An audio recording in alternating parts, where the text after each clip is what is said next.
Hello everybody, welcome to the next lecture. तो चलिए guys, अब हम देखते हैं कि जो वीएस कोड है उसको भी हम अब सेटअप करेंगे।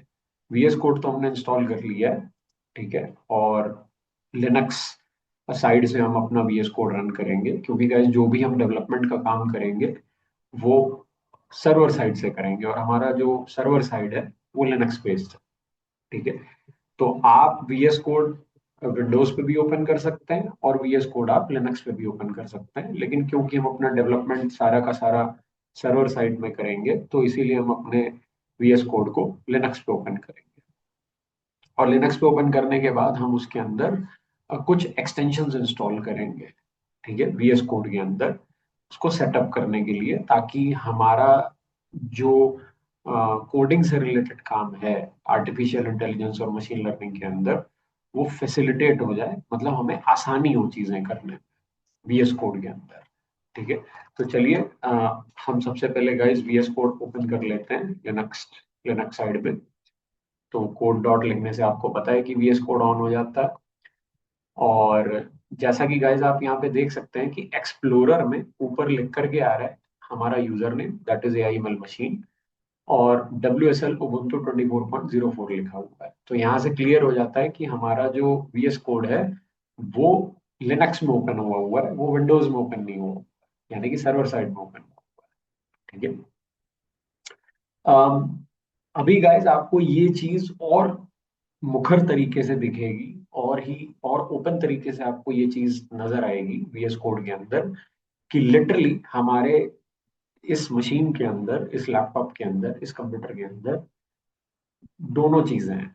एक क्लाइंट भी है और एक सर्वर भी है। जो क्लाइंट है वो विंडोज बेस्ड है, और जो सर्वर है वो लिनक्स बेस्ड है, और वो रिमोट सर्वर है, ठीक है। ये सुनने में थोड़ा सा आपको अजीब लग रहा होगा कि रिमोट सर्वर का मतलब तो यही होता है कि एक ऐसा सर्वर जो किसी दूर की सिटी में, किसी दूर दराज की जगह पे सर्वर पड़ा हुआ है, ठीक है। लेकिन गाइस अक्सर जब हम क्लाइंट सर्वर टर्मिनोलॉजी के बारे में बात करते हैं तो अक्सर ये माना जाता है कि आपका जो सर्वर है वो किसी रिमोट प्लेस पे पड़ा हुआ है, और यू बीइंग अ क्लाइंट, आप उस सर्वर से इंटरेक्ट कर रहे हो, कम्युनिकेट कर रहे हो थ्रू नेटवर्किंग, ठीक है।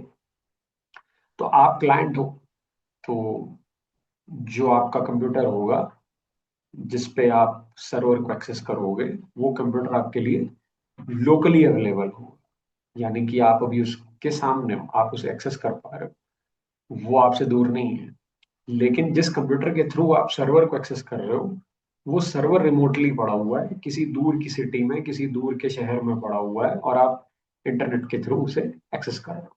तो इसीलिए गाइस अक्सर जो सर्वर है उसको रिमोट बोला जाता है, ठीक है, और जो क्लाइंट है उसको लोकल बोला जाता है, ठीक है। लेकिन हमारे केस में इस केस में अ, हमारा जो क्लाइंट और सर्वर दोनों है वो इसी कंप्यूटर के अंदर है। लेकिन फिर भी गाइज आप देखोगे कि अभी मैं आपको ये चीज दिखाऊंगा एक्सप्लिसिटली, आपको ये चीज नजर भी आएगी कि VS कोड के अंदर जहां पे भी रिमोट लिखा मिलेगा आपको, आप समझ जाइए कि वो हमारे ही कंप्यूटर के अंदर की सर्वर साइड है, यानी कि लिनक्स साइड है। और जो लोकल लिखा होगा जहाँ पे, वहां पे आप समझ जाइए कि वो चीज हमारे ही कंप्यूटर की विंडोज साइड है, यानी कि क्लाइंट साइड है। तो चलिए गाइस, सबसे पहले हम एक काम करते हैं, हम एक्सटेंशन इंस्टॉल करते हैं, क्योंकि जिससे हमारी AIML डेवलपमेंट की जो जर्नी है वो बहुत ही इजी हो जाएगी। तो सबसे पहले हम एक काम करने जा रहे हैं, यहाँ पे आप साइड में देखेंगे गाइस, तो सबसे नीचे आपको एक्सटेंशंस का एक ऑप्शन नजर आएगा, ठीक है। और गाइस देखिए, जैसे ही आप एक्सटेंशंस पे क्लिक करेंगे ना, तो आप देखिए यहाँ पे आपको एक बहुत इंटरेस्टिंग चीज नजर आएगी कि इसके अंदर दो ऑप्शंस हैं, एक लोकल है और एक बेसिकली WSL उबुंटू है बेसिकली, ठीक है। तो आप देख सकते हैं गाइस कि यहाँ पे रिमोट तो कहीं नहीं लिखा हुआ है, लेकिन एक लोकल लिखा हुआ है और एक WSL उबुंटू लिखा हुआ है। तो यहाँ से आप क्लियरली समझ सकते हैं कि जो लोकल वाली साइड है वो हमारी विंडोज साइड है, यानी कि अगर हम VS कोड को विंडोज में चलाते हैं तो VS कोड के अंदर कौन कौन से एक्सटेंशंस हमारे ऑलरेडी इंस्टॉल हो रखे हैं वो ये शो कर रहा है गाइस, ठीक है। और अगर हम रिमोट साइट चलाते हैं यानी कि लिनक्स साइड चलाते हैं, जो कि अभी हम चला रहे हैं, तो रिमोट साइड में हमारे कौन कौन से एक्सटेंशंस इंस्टॉल हो रखे हैं वो आप यहाँ पे देख सकते हैं। ठीक है, तो गाइस एक्सटेंशंस बेसिकली आप समझ लीजिए कि कुछ फीचर्स हैं जो हमने वीएस कोड में ऐड कर दिए हैं, जिसकी वजह से हमारी कोडिंग का जो एक्सपीरियंस है, जो प्रोग्रामिंग का एक्सपीरियंस है वीएस कोड में, वो बहुत अच्छा हो जाएगा। It will be very good actually, right. तो उसके लिए हम एक्सटेंशन इंस्टॉल करते हैं, तो हमने एक्सटेंशन पे क्लिक किया गाइस। अब आप एक काम करिए, आप सिंपली यहाँ पे सर्च करिए। ठीक है, आपके केस में कोई भी एक्सटेंशन इंस्टॉल नहीं होगा, मेरे केस में ऑलरेडी बहुत सारे एक्सटेंशन इंस्टॉल हो रखे हैं। ठीक है, तो मैं आपको बताऊंगा कि वो कैसे इंस्टॉल करने हैं। ठीक है, अब गाइस जाहिर सी बात है कि हम अपनी जितनी भी कोडिंग करेंगे वो तो सर्वर साइड में करेंगे, यानी कि रिमोट साइड में करेंगे। तो सबसे पहले हम यहाँ पे एक एक्सटेंशन सर्च करेंगे जो कि रिमोट साइड में यानी कि सर्वर साइड में यानी कि लिनक्स साइड में वीएस कोड के अंदर हमारे डेवलपमेंट को अच्छे तरीके से फैसिलिटेट करे। तो गाइज इसके लिए आप यहाँ पे एक सर्च कर लीजिए, रिमोट डेवलपमेंट। ठीक है, रिमोट डेवलपमेंट। तो गाइज जैसे ही आप रिमोट डेवलपमेंट सर्च करेंगे तो सबसे ऊपर यहाँ पे आपको ये एक एक्सटेंशन पैक दिखाएगा, आप इस पे क्लिक कर लीजिए। तो जैसे ही गाइज आप इस पे क्लिक करेंगे ना, तो आप देखेंगे कि ये ऑटोमेटिकली आपके लिए 4 एक्सटेंशंस इंस्टॉल कर रहा है। एक है रिमोट टनल्स, दूसरा है रिमोट एसएसएच, तीसरा है डेव कंटेनर्स, और तीसरा है और चौथा है डब्ल्यूएसएल। ठीक है, अब चिंता मत करिए, ये डब्ल्यूएसएल इंस्टॉल नहीं हो रहा है, ये डब्ल्यूएसएल का एक्सटेंशन है। ठीक है, इट्स लाइक समथिंग जो कि डब्ल्यूएसएल से रिलेटेड आपको चीजें अच्छे से करने में हेल्प करेगा। ठीक है, समथिंग लाइक दैट। ठीक है, तो गाइज आपको कुछ नहीं करना है। अब जैसे देखिए मेरे केस में ऊपर यहाँ पे 2 ऑप्शन आ रहे हैं, एक डिसेबल का ऑप्शन आ रहा है, एक अनइंस्टॉल का ऑप्शन आ रहा है। लेकिन क्योंकि आप, और वो इसलिए आ रहा है क्योंकि मेरे केस में ये इंस्टॉल हो रखा है, तो ऑब्वियस सी बात है कि इंस्टॉल का ऑप्शन तो आएगा नहीं, या तो मैं डिसेबल कर सकता हूँ उसको या अनइंस्टॉल कर सकता हूँ। आपके केस में इंस्टॉल नहीं है तो आपके केस में इंस्टॉल का ऑप्शन आएगा, तो आप इंस्टॉल पे क्लिक कर दीजिए। ठीक है, एंड मेक श्योर इस पूरे ड्यूरेशन में आप इंटरनेट से कनेक्टेड होने चाहिए। जैसे ही आप इंस्टॉल पे क्लिक करेंगे गाइस, ये क्या करेगा, ऑटोमेटिकली ये एक्सटेंशन आपके लिनक्स साइड में इंस्टॉल कर देगा, क्योंकि ये रिमोट डेवलपमेंट से एसोसिएटेड है। ठीक है, अब गाइस मेरी यहाँ पे आपको एक चेतावनी है, एक वार्निंग है। और वार्निंग ये है कि जब आप एक्सटेंशन वाले सेक्शन पे क्लिक करेंगे और आप जब यहाँ पे एक्सटेंशन सर्च करेंगे, तो कोशिश करके आप वही एक्सटेंशंस इंस्टॉल करिएगा जिन पे ब्लू टिक लगा हुआ है। तो गाइज ये ब्लू टिक वाला कॉन्सेप्ट वही इंस्टाग्राम वाला कॉन्सेप्ट है, यानी कि जिन इंस्टाग्राम प्रोफाइल्स को ब्लू टिक मिला होता है, यानी कि वो प्रोफाइल्स मैलिशियस प्रोफाइल्स नहीं है, वो फ्रॉडुलेंट प्रोफाइल्स नहीं है, उन पे भरोसा किया जा सकता है। वो एक वेरीफाइड प्रोफाइल है, यानी कि वो जो भी आदमी इंस्टाग्राम अकाउंट चला रहा है वो किसी गलत कारण से नहीं चला रहा है, किसी को फ्रॉड करने के लिए नहीं चला रहा है, वो वेरीफाइड अकाउंट है बेसिकली। ठीक है, तो उसी तरीके से एक्सटेंशंस के साथ भी यही सीन है गाइस, कि बहुत सारे लोग अपने एक्सटेंशंस बना बना के इंटरनेट पे डालते रहते हैं, और बहुत सारी बड़ी बड़ी ऑर्गेनाइजेशंस भी हैं जो अपने एक्सटेंशंस बना के डालती हैं। ठीक है, तो आपको क्या करना है, सिर्फ ब्लू टिक वाले एक्सटेंशंस ही इंस्टॉल करने हैं, क्योंकि जो एक्सटेंशंस ब्लू टिक वाले नहीं है उनमें मैलवेयर भी हो सकता है। ठीक है, यानी कि ऐसा कोड जो वायरस की तरह एक्ट करता है। तो अगर आपने गलती से उन ब्लू टिक, जिन एक्सटेंशंस पे ब्लू टिक नहीं लगा हुआ है, अगर आपने गलती से उनमें से कोई एक्सटेंशन इंस्टॉल कर लिया, तो it might be the case कि वो आपके कंप्यूटर को हार्म कर सकता है। तो बेटर यही है कि आप ब्लू टिक वाले एक्सटेंशन इंस्टॉल करिए। जैसे गाइस आप यहाँ पे देख सकते हैं कि जहाँ पे जितने भी आप, ये आपको एक्सटेंशन सामने नजर आ रहे हैं, ये सारे ब्लू टिक वाले हैं और ये माइक्रोसॉफ्ट कंपनी के एक्सटेंशन हैं। तो इनको इंस्टॉल करने से कोई दिक्कत नहीं आएगी आपको। ठीक है, तो गाइस एक तो आप ये रिमोट डेवलपमेंट वाला एक्सटेंशन इंस्टॉल कर लीजिए। ठीक है, उसके बाद गाइस जब ये एक्सटेंशन इंस्टॉल हो जाएगा, ठीक है, तो आप उसके बाद पाइथन का जो एक्सटेंशन होता है उसको इंस्टॉल कर लीजिए। ठीक है, तो पाइथन से जुड़े हुए जितने भी एक्सटेंशन हैं जो ब्लू टिक वाले हैं, वो आपको इंस्टॉल करना है। जैसे इसमें आप जब पाइथन सर्च करोगे तो यहाँ पे आपको एक पाइथन डिबगर एक्सटेंशन दिखाएगा, ये इस पे क्लिक करिए और यहाँ पे गाइस आपके पास इंस्टॉल का ऑप्शन आएगा, उसको इंस्टॉल कर लीजिए। फिर आप नीचे पाइथन पे क्लिक करिए, ये दूसरा एक्सटेंशन है, इस पे भी जाइए, इंस्टॉल पे क्लिक कर लीजिए तो इंस्टॉल कर देगा। फिर आप पाइलेंस पे क्लिक करिए, फिर यहाँ पे भी इंस्टॉल का ऑप्शन आएगा, उस पर क्लिक कर दीजिए। अब गाइस जैसा कि आप नीचे देख सकते हैं कि दो तीन एक्सटेंशन ये और शो कर रहा है, ठीक है। और यहाँ पे देखिए कई एक्सटेंशंस के आगे वार्निंग साइन भी आ रहा है, ठीक है। तो वार्निंग साइन तो खैर डेप्रिसिएशन का आ रहा है, लेकिन अगर आप ध्यान से देखेंगे तो ये एक्सटेंशंस माइक्रोसॉफ्ट कंपनी ने नहीं बनाए, and that is the reason guys इसके आगे ब्लू टिक भी नहीं लगा हुआ है, यानी कि ये वेरीफाइड नहीं है, ठीक है। यानी कि इनमें मैलवेयर भी हो सकता है। मैं ये नहीं कह रहा हूँ हर एक्सटेंशन में, हर थर्ड पार्टी एक्सटेंशन में मैलवेयर होगा, but there might be a chance, ठीक है। तो आप वो चांसेस मत लीजिए, अभी ऐसा कुछ मत करिए। यहाँ पे देखिए अलग अलग लोगों ने ये एक्सटेंशन बनाया हुआ है, जैसे इन भाई साहब का नाम है डॉन जया माने, ठीक है। फिर ऊपर है थॉमस हकून टाउनसेंड, ठीक है, ये कोई भाई साहब होंगे। केविन रोज, ठीक है। तो ये एक्सटेंशंस वेरीफाइड नहीं है, ये अलग अलग लोगों ने बना रखे हैं। आपको भी माइक्रोसॉफ्ट के एक्सटेंशंस डाउनलोड करना है, आपको और कुछ नहीं करना है, ठीक है। उसके बाद गाइस आप एक काम करिए, जब आपके पाइथन से रिलेटेड ये तीन एक्सटेंशंस इंस्टॉल हो जाएं, उसके बाद गाइस आपको क्या करना है, आपको जुपिटर के एक्सटेंशंस इंस्टॉल करना है, ठीक है। जुपिटर नोटबुक एक प्लेटफॉर्म है जिसमें हम कोडिंग करते हैं पाइथन के अंदर, खास करके डाटा साइंस से रिलेटेड। तो उसके एक्सटेंशंस भी आपको इसके अंदर इंस्टॉल करने हैं। तो गाइस आप जुपिटर सर्च कर लीजिए, JUPYTER, और इसमें भी आपको ये क्या करेगा, बहुत सारे एक्सटेंशन शो करेगा, माइक्रोसॉफ्ट कंपनी के वेरीफाइड एक्सटेंशंस। तो एक एक करके उन पर क्लिक करके उनको इंस्टॉल कर लीजिए। जैसे जुपिटर है, जुपिटर की मैप है, जुपिटर नोटबुक रेंडरर्स है, जुपिटर सेल टैग्स है, जुपिटर स्लाइड शो है, ठीक है। उसके बाद जुपिटर पावर टॉयज है, ठीक है।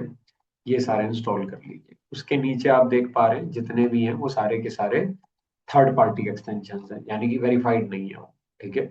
और जुपिटर हब भी कर लीजिएगा आप, ठीक है। तो जुपिटर हब भी आप इंस्टॉल कर लीजिएगा। जैसे देखिए मेरे केस में गाइस ये अभी इंस्टॉल नहीं है, लेकिन अगर आप करना चाहें तो कर सकते हैं, मैंने नहीं किया हुआ है ये, ठीक है। और बाकी आप देख सकते हैं कि सारे के सारे थर्ड पार्टी हैं गाइस, ठीक है। तो बस यही कुछ एक्सटेंशंस हैं जो आपको VS कोड के अंदर इंस्टॉल करने हैं, ठीक है। पाइथन आप ऑलरेडी इंस्टॉल कर चुके हैं, पिप आप ऑलरेडी इंस्टॉल कर चुके हैं। अगर गाइस आपने पिप इंस्टॉल नहीं किया है, ठीक है, तो आप उसे इंस्टॉल कर लीजिए, क्योंकि पाइथन के अंदर पाइथन का भी अपना एक पैकेज मैनेजर होता है, ठीक है। जैसे मैंने आपको बताया था गाइस कि जो डेबियन बेस्ड डिस्ट्रीब्यूशंस होती हैं उसका भी अपना एक पैकेज मैनेजर होता है, ठीक है, DPKG, ठीक है। वैसे ही पाइथन के अंदर भी अपना एक पैकेज मैनेजर होता है। पाइथन एक प्रोग्रामिंग लैंग्वेज है और डेबियन बेस्ड डिस्ट्रीब्यूशन एक ऑपरेटिंग सिस्टम है। तो ऑपरेटिंग सिस्टम का अपना एक अलग पैकेज मैनेजर है और पाइथन प्रोग्रामिंग लैंग्वेज का अपना एक अलग पैकेज मैनेजर है, ठीक है। तो वो जो पैकेज मैनेजर होता है गाइस, उसको मेरे ख्याल से पाई पाई बोलते हैं, PYPI, ठीक है। पाइथन पैकेज इंडेक्स, ठीक है, I guess this is what it is called, ठीक है। तो जो पाइथन पैकेज इंडेक्स होता है उससे अगर आपको कोई भी लाइब्रेरी इंस्टॉल करनी है, ठीक है, if you want to install any library, ठीक है, थ्रू PYPI, तो गाइज उसके लिए पाइथन में एक चीज यूज करी जाती है जिसको पिप बोलते हैं, ठीक है, पिप। तो पाइथन प्रोग्रामिंग लैंग्वेज के साथ साथ अगर आपको उससे जुड़ी हुई किसी लाइब्रेरी को इंस्टॉल करना है जो कि डाटा साइंस में यूज होती है, तो आपको पिप की हेल्प लेनी पड़ेगी। आप पिप के थ्रू भी कर सकते हो और भी तरीकों से कर सकते हो, बट प्राइमरली हम पिप का इस्तेमाल करते हैं, ठीक है। तो आपको पिप भी इंस्टॉल करना पड़ेगा, PIP, पिप इंस्टॉल करना पड़ेगा। वो कैसे करोगे, वो कोई एक्सटेंशन नहीं है गाइस। तो इसका मतलब हमारा यहाँ का काम खत्म हो जाता है, एक्सटेंशन का काम खत्म हो जाता है, ठीक है। ये पिप कैसे इंस्टॉल करना है ये ऑलरेडी मैं आई गेस इससे प्रीवियस वाली वीडियो में बता चुका हूँ, तो आप उसको देख लीजिएगा, ठीक है। और गाइस अब आप जब लोकल को एक्सपेंड करेंगे तो आप देखेंगे कि ये इतना स्मार्ट है कि इसने ऑटोमेटिकली डिसाइड किया है कि कौन कौन से जो एक्सटेंशंस हैं वो लोकल यानी कि क्लाइंट साइड में इंस्टॉल होंगे, और कौन कौन से जो एक्सटेंशंस हैं वो सर्वर साइड में इंस्टॉल होंगे यानी कि रिमोट साइड में इंस्टॉल होंगे। हम तो बस चूज करते जा रहे थे कि कौन कौन से एक्सटेंशंस इंस्टॉल करने हैं। इसने खुद डिसाइड किया कि उनमें से कौन कौन से एक्सटेंशंस को क्लाइंट साइड में इंस्टॉल करना है और कौन कौन से एक्सटेंशंस को सर्वर साइड में इंस्टॉल करना है। तो गाइस आप देख सकते हैं कि हमने अभी तक जितने भी एक्सटेंशंस मैंने आपको बताए उसमें से देखिए जो हाईलाइटेड आपको दिख रहे हैं, जैसे कि डेव कंटेनर्स, जुपिटर की map, remote SSH editing configuration, remote tunnels, remote development, ठीक है, रिमोट एक्सप्लोरर, WSL, ये सारे के सारे इसने कहाँ इंस्टॉल किए हैं? ये सारे के सारे अभी इसने क्लाइंट साइड में इंस्टॉल किए, यानी कि लोकली इंस्टॉल किए। और इसके नीचे अब आप देख पा रहे हो कि बहुत सारे हैं जो हाईलाइट नहीं हो रहे हैं, ठीक है। एंड प्रोबेबली गाइस आप देख सकते हैं कि पाइथन का जो एक्सटेंशन है वो भी इसने इंस्टॉल नहीं किया है क्लाइंट साइड में। क्यों? क्योंकि कोडिंग तो हम सर्वर साइड में करेंगे ना, डेवलपमेंट तो हम सर्वर साइड में करेंगे, ठीक है। तो वो लिनक्स में जाकर के इंस्टॉल होंगे एक्सटेंशन। तो गाइस आप देख सकते हैं कि जितने भी अनहाइलाइटेड आपको दिख रहे हैं, जो डार्क डार्क से दिख रहे हैं, वो सारे इसने क्लाइंट साइड में इंस्टॉल नहीं किए हैं, ठीक है। लेकिन गाइस अब आप जब WSL उबुंटू ओपन करेंगे तो अब आप देख सकते हैं कि वो सारे के सारे इसने सर्वर साइड में इंस्टॉल किए हैं। जैसे कि जो जुपिटर नोटबुक सपोर्ट वाला है, सेल टैग्स है, नोटबुक रेंडरर है, स्लाइड शो है, पाइलेंस है, पाइथन है, पाइथन डी वगैरह है, जुपिटर की मैप है, ये सारे के सारे इसने सर्वर साइड में इंस्टॉल किए, क्योंकि सर्वर साइड में हमें कोडिंग करनी है और कोडिंग तो हमारी पाइथन में होगी। तो पाइथन से जुड़ी हुई जितनी भी चीजें हैं जो कोडिंग में हमारी मदद करेंगी, वो सारे के सारे एक्सटेंशंस इसने सर्वर साइड में इंस्टॉल किए। तो गाइस ये खुद ही डिसाइड कर रहा है कि कौन कौन से एक्सटेंशंस क्लाइंट साइड में इंस्टॉल होंगे और कौन कौन से एक्सटेंशंस सर्वर साइड में इंस्टॉल होंगे। आपको इस चीज का लोड नहीं लेना है कि मैं खुद डिसाइड करूं कि हम्म, कौन सा वाला एक्सटेंशन कहाँ इंस्टॉल होगा, ठीक है। आपका सिस्टम ये खुद डिटरमाइन करेगा कि कहाँ पे install. This is very very beautiful thing about basically extensions, ठीक है। तो 15 में से आपके 1 2 3 4 5 6 7 8, 15 में से जो 8 एक्सटेंशन है वो आपके लोकली इंस्टॉल हुए हैं, यानी कि क्लाइंट साइड में इंस्टॉल हुए हैं। और बाकी 1 2 3 4 5 6 7 8, और बाकी के जो 8 यानी कि कुल मिलाकर के 16 एक्सटेंशन है हमारे पास। तो 16 में से जो 8 एक्सटेंशन है वो क्लाइंट साइड में इंस्टॉल हुए हैं, और 16 में से बाकी के जो 8 एक्सटेंशन है वो बेसिकली सर्वर साइड में इंस्टॉल हुए हैं, ठीक है। बस हो गया आपका काम, यही करना था गाइस हमको। अब मैं थोड़ी सी कुछ चीजें आपको यहाँ पे बताना चाहता हूँ जो बेसिकली आपको ध्यान से सुननी है। तो गाइस अब आप देख सकते हैं कि जब आप VS कोड ओपन करेंगे तो यहाँ पे आपका फाइल के सेक्शन में अगर आप जाएंगे तो पहले मैं आपको ये बता देता हूँ कि अब हम VS कोड को क्लोज कैसे करेंगे, how to close VS code, ठीक है। तो सबसे पहले गाइस मान लीजिए अगर आप कोई कोड लिख रहे हैं और आपको उस कोड को क्लोज करना है, तो सबसे पहले तो आप एडिटर को क्लोज करेंगे, यानी कि जो कोड वाली विंडो है वो आपकी क्लोज हो जाएगी, और ये जो पीछे आप देख रहे हैं ऐसी विंडो आने लग जाएगी। और तभी आप देखिएगा यहाँ पे क्लोज एडिटर का जो ऑप्शन है वो हाईलाइट नहीं हो रखा, क्योंकि मेरी विंडो तो ऑलरेडी क्लोज, ठीक है। उसके बाद गाइज आपको क्या करना है, आपको क्लोज रिमोट कनेक्शन करना, ठीक है, रिमोट कनेक्शन, यानी कि सर्वर से जो कनेक्शन हो रखा है वो आपको क्लोज करना है। और गाइज सर्वर पे ही हम चला रहे हैं VS कोड, तो सबसे पहले सर्वर से कनेक्शन क्लोज करना जरूरी है। तो क्लोज रिमोट कनेक्शन, इस पर क्लिक कर दीजिए आप, और उसके बाद गाइज आप सिंपली क्या करेंगे, एग्जिट कर जाएंगे। और गाइज जैसे ही आप एग्जिट पे क्लिक करेंगे तो आप वापस अपने लिनक्स की स्क्रीन पे आ जाएंगे। यहाँ पे एक छोटी सी चीज मैं आपको और शेयर करना चाहूंगा, और वो ये है गाइज कि जितने टाइम तक आप VS कोड पे कोडिंग कर रहे हैं तब तक आपका ये जो लिनक्स का शेल है ये ओपन ही रखना है आपको। आप इसको मिनिमाइज कर दीजिए अगर ये आपको परेशान कर रहा है तो, ठीक है। पैरेलली आपका VS कोड ओपन रहेगा, आप उसमें कोड लिखते चले जाएंगे, और पैरेलली आपका ये जो शेल है, जब तक आप VS कोड में कोड लिख रहे हो, ये शेल आपका ओपन रहेगा, यानी कि जो लिनक्स का टर्मिनल है वो आपको ओपन रखना है, इसको क्लोज नहीं करना है। ठीक है, तो आपका VS कोड क्लोज हो गया। ठीक है, अब गाइस मैं आपको बताने जा रहा हूँ कि कैसे हम बेसिकली जो कोडिंग है वो VS कोड के अंदर करने के लिए एक प्रॉपर स्ट्रक्चर फॉलो करेंगे। ठीक है, तो इसके लिए सबसे पहले तो आप एक काम करिए, आप जिस भी डायरेक्टरी में अभी लिनक्स में हैं, और गाइस हम अभी अपने लिनक्स की लिनक्स के यूजर की होम डायरेक्टरी में हैं, तो जहां पे भी अभी आप हो वहां पे सबसे पहले आप एक काम करिए, आप एक फोल्डर बना लीजिए। ठीक है, और फोल्डर बनाने के लिए कौन सी कमांड यूज होती है गाइस? फोल्डर बनाने के लिए mkdir कमांड यूज होती है। mk मतलब मेक और dir मतलब डायरेक्टरी। फोल्डर को डायरेक्टरी भी बोलते हैं गाइस। तो हम एक डायरेक्टरी बनाने जा रहे हैं, ये बिल्कुल वैसा है जैसे विंडोज में आप न्यू फोल्डर बनाते हो। तो न्यू फोल्डर बनाने के लिए हम लिनक्स में mkdir कमांड लिखेंगे, मेक डायरेक्टरी कमांड लिखेंगे, और जिस भी नाम से आपको फोल्डर बनाना है वो नाम दे दीजिए आप। तो जैसे मान लीजिए मैंने यहाँ पे एक नाम दे दिया, अवर फर्स्ट प्रोजेक्ट। ठीक है, आवर फर्स्ट प्रोजेक्ट। ठीक है, ये नाम दे दिया आपने। ठीक है, या आवर फर्स्ट कोड। ठीक है, आवर फर्स्ट कोड, या my first code. My first code दे देता हूँ, माई फर्स्ट कोड। ठीक है, और गाइस जैसा कि मैंने आपको बताया कि किसी भी नाम में आप स्पेस नहीं दे सकते, आप अंडरस्कोर दे दीजिए, आप हाइफन दे दीजिए, जैसे मैं यहाँ पे हाइफन दे रहा हूँ, माई फर्स्ट कोड। ठीक है, एंटर।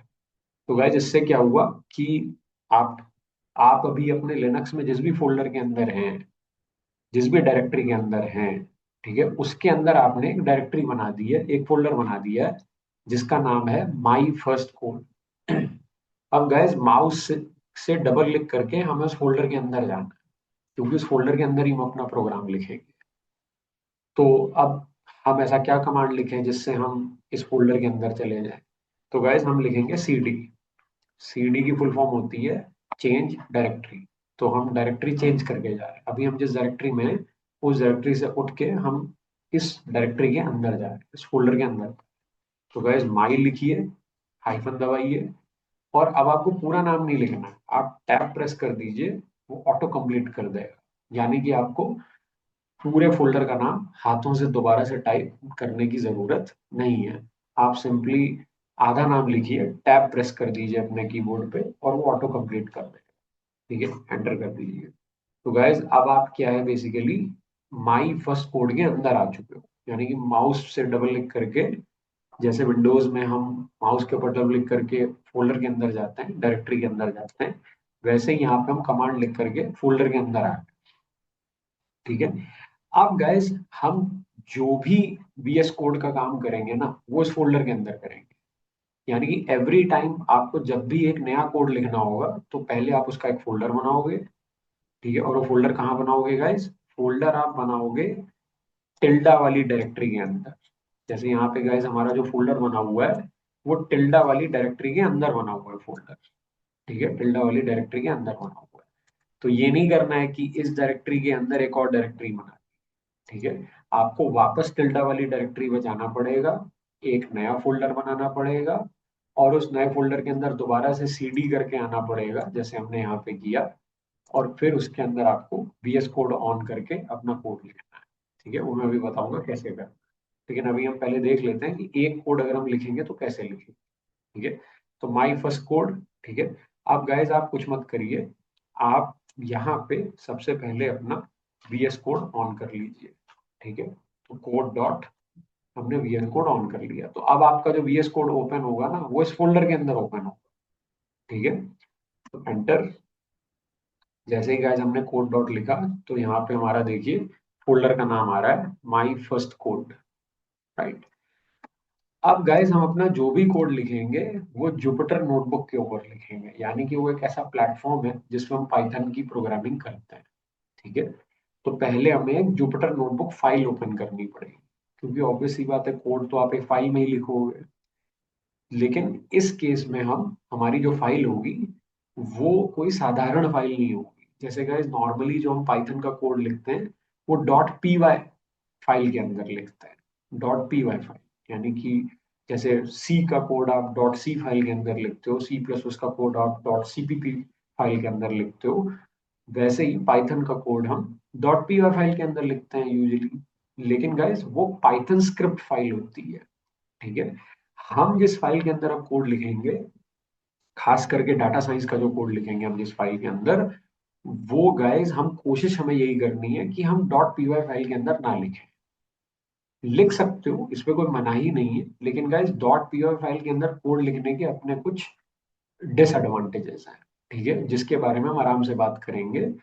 तो हम अभी अपना code dot P Y file के अंदर नहीं लिखेंगे, हम अपना कोड किसके अंदर लिखेंगे गाइस, हम अपना कोड लिखेंगे इंटरैक्टिव पाइथन नोटबुक फाइल के अंदर, ठीक है। इंटरैक्टिव पाइथन नोटबुक फाइल, यानी इंटरैक्टिव मतलब आई, पाइथन मतलब पी वाई, और नोटबुक मतलब NB.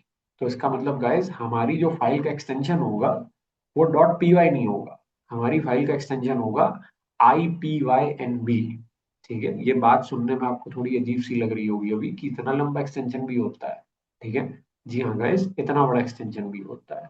Dot I P Y N B extension की फाइल के अंदर हम अपना कोड लिखेंगे, ठीक है, डॉट पी वाई में नहीं लिखेंगे। तो अब क्वेश्चन ये है कि वो फाइल हम क्रिएट कैसे करेंगे। बहुत आसान है गाइस, आपको कुछ नहीं करना है, आपको सिर्फ अपने कीबोर्ड पे वीएस कोड ओपन करने के बाद प्रेस करना है कंट्रोल शिफ्ट और पी, ठीक है, कंट्रोल शिफ्ट और पी, ठीक है। तो गाइस जब आप इन तीनों कीज को एक एक करके एक साथ प्रेस करेंगे, कंट्रोल भी प्रेस कर रखा है आपने, शिफ्ट भी प्रेस कर रखा है, पी भी प्रेस कर रखा है, ठीक है। तो गाइस ऊपर एक ऑप्शंस की लिस्ट खुलेगी, जैसे यहाँ पे खुल रही है सामने, ठीक है। अब आपको कुछ नहीं करना है, आपको बस यहाँ पे टाइप करना है क्रिएट, ठीक है, क्रिएट, ठीक है। मेक श्योर कि ये चीज करने से पहले आपका जो जुपिटर नोटबुक वाला एक्सटेंशन है वो इंस्टॉल होना चाहिए, और वो तो गाइस हम सारे कर चुके हैं, ठीक है। तभी ये ऑप्शन आपको नजर आएगा अगर वो एक्सटेंशन इंस्टॉल्ड है, ठीक है। तो गाइस क्रिएट, आपने जैसे ही क्रिएट लिखा तो आप देख सकते हैं सबसे ऊपर हमारा एक ऑप्शन हाईलाइट हो रहा है, न्यू जुपिटर नोटबुक, ठीक है। अब गाइस जैसे हम इस पे क्लिक करेंगे ना, तो यहाँ पे आप देखिए एक फाइल आ गई हमारी, और इसमें ये पट्टी सी आ रही है काले रंग की, जिसमें हमें अपना कोड लिखना है, ठीक है। और गाइस अगर आप ध्यान से देखेंगे तो इस फाइल का एक्सटेंशन देखिए क्या है, इस फाइल का नाम है अनटाइटल्ड वन, और इसका एक्सटेंशन है dot I P Y N B, यानी कि इंटरेक्टिव पाइथन नोटबुक, ठीक है। तो गाइस अब हम क्या करेंगे, हम इस फाइल को एक नाम से सेव करा लेंगे। सेव कैसे कराएंगे, आप कंट्रोल एस कर लीजिए, तो ये ऊपर आपको सेव करने का ऑप्शन देगा। हम यूजली फाइल को सेव कराते हैं एसआरसी नाम से, क्योंकि एसआरसी का मतलब होता है सोर्स, और सोर्स का मतलब होता है प्रोग्राम। तो हमारा प्रोग्राम इसमें लिखा जा रहा है, ठीक है, एंटर कर दीजिए। आपकी फाइल बन गई गाइस एसआरसी नाम से, ठीक है। आपकी फाइल एसआरसी नाम से बन गई, SRC dot I P Y N B नाम से आपकी फाइल बन गई, ठीक है। अब आपको क्या करना है गाइस, आपको बिल्कुल यहाँ राइट हैंड साइड पे एक ऑप्शन नजर आ रहा होगा, सेलेक्ट कर्नल, ठीक है। तो आपको अपना कर्नल सेलेक्ट करना है, you have to select the kernel. जब तक आप कर्नल सेलेक्ट नहीं करेंगे आपका पाइथन कोड रन नहीं होगा, क्योंकि पाइथन कोड को रन कराने के लिए कर्नल चाहिए होता है, ठीक है। तो आप सेलेक्ट कर्नल पे क्लिक करिए, ठीक है। सेलेक्ट कर्नल पे आप जैसे ही क्लिक करेंगे, यहाँ पे पाइथन एनवायरनमेंट्स का ऑप्शन आएगा, पाइथन एनवायरनमेंट्स पे क्लिक कर दीजिए। और गाइस आप सिंपली जहाँ पे ग्लोबल एनवायरनमेंट लिख करके आ रहा है, आप बस वो वाला ऑप्शन चूज कर लीजिए। ये दो एनवायरनमेंट दिखा रहा होगा आपको, लेकिन जिस एनवायरनमेंट के सामने global E E N V लिखा हुआ है वो ऑप्शन आपको चूज कर लेना है। तो गाइस जैसे ही आप वो ऑप्शन चूज करेंगे, आपकी फाइल अब कोड करने के लिए तैयार है। जो भी अब हम कोड लिखेंगे वो इसके अंदर लिखेंगे, ठीक है। तो बस दैट्स इट, बस ये चीज करनी है आपको, और अब आप कोड लिखने के लिए रेडी हैं। अब आप जो भी कोड लिखना चाहते हैं वो लिखिए, ठीक है। और दैट्स इट, इसके आगे की चीजें हम लोग बेसिकली अलग से डिस्कस कर सकते हैं, ठीक है। अब गाइज ये तो हो गया कोडिंग से रिलेटेड काम। अब मान लीजिए आपने कोड लिख लिया और आपने इस फाइल को सेव भी कर दिया, यानी ये कंट्रोल एस प्रेस करके वापस सेव हो गई है आपकी फाइल, ठीक है। तो अब आपको इसको बंद करना है, वीएस कोड को क्लोज करना है। तो मैंने आपको बताया उसके लिए आपको क्या करना पड़ेगा, फाइल पे जाइए, सबसे पहले तो आप अपना एडिटर क्लोज कर दीजिए। तो क्लोज एडिटर करते ही देखिए गाइस वापस वही स्क्रीन आ गई। उसके बाद फाइल पे वापस क्लिक करिए, क्लोज रिमोट कनेक्शन कर दीजिए। यानी कि अब हमें सर्वर अपना क्लोज करना है, सर्वर से कनेक्शन ब्रेक करना है। हमारे सर्वर पे काम आज का खत्म हो गया, हमें जो कोडिंग करनी थी, जो करना था वो फिनिश कर दी। तो क्लोज रिमोट कनेक्शन कर दीजिए। उसके बाद वापस फाइल पे जाइए, एग्जिट कर दीजिए। एग्जिट कर दिया गाइस आपने, खत्म। ठीक है। अब आप बेसिकली इस फोल्डर से बाहर आ जाइए। जैसे विंडोज में हम बैक का बटन प्रेस करके फोल्डर से बाहर आ जाते हैं, ऐसे यहाँ पे हमें एक ऐसा कमांड लिखना पड़ेगा जो जिसको लिखने से हम फोल्डर से बाहर आ जाएंगे। यानी कि जिस फोल्डर के अंदर ये फोल्डर बना हुआ है, हम उस फोल्डर पे आ जाएंगे। तो गैस हम क्या लिखेंगे, cd स्पेस डॉट डॉट। ठीक है। जैसे आप एंटर करेंगे, आप वापस उसी फोल्डर में चले जाएंगे जिस फोल्डर के अंदर आपने माई फर्स्ट कोड वाला फोल्डर क्रिएट किया था। ठीक है। अब गाइस अगर आपको कोई दूसरा प्रोग्राम लिखना है, तो अब उसका फोल्डर भी यहीं पे बनेगा। उसका फोल्डर आपके माई फर्स्ट कोड वाले फोल्डर के अंदर नहीं बनेगा, यहीं पे बनेगा। यानी कि आपको हर बार अपना एक नए प्रोग्राम का फोल्डर, एक नए प्रोग्राम की डायरेक्टरी यहीं बनानी, टिल्डा डायरेक्टरी के अंदर बनानी। तो दोबारा से आप mkdir कर दीजिए, माई सेकंड प्रोग्राम या माई सेकंड कोड लिख दीजिए। ठीक है। अब guys cd my second code enter. और गाइस अब आप देखिए, अब आप वापस अपने सेकंड कोड वाले फोल्डर के अंदर आ गए। ठीक है। और ये फोल्डर आपने कहाँ बनाया है, टिल्डा वाली डायरेक्टरी के अंदर बनाया है, आपने माई फर्स्ट कोड के अंदर नहीं बनाया। वो डायरेक्टरी अलग है, ये डायरेक्टरी अलग है। ठीक है। अब आप इससे भी बाहर आना चाहते हैं तो cd स्पेस, बस यही करना है गाइस आपको। जो डेवलपमेंट होगा बेसिक लेवल पे अभी, वो ऐसे ही होगा। अब इसके आगे और भी बहुत सारी चीजें हैं, वर्चुअल एनवायरनमेंट है और बहुत सारी चीजें हैं जिसके बारे में मैं आपको आराम से बताऊंगा। ठीक है। तो that's it for this lecture guys, thank you.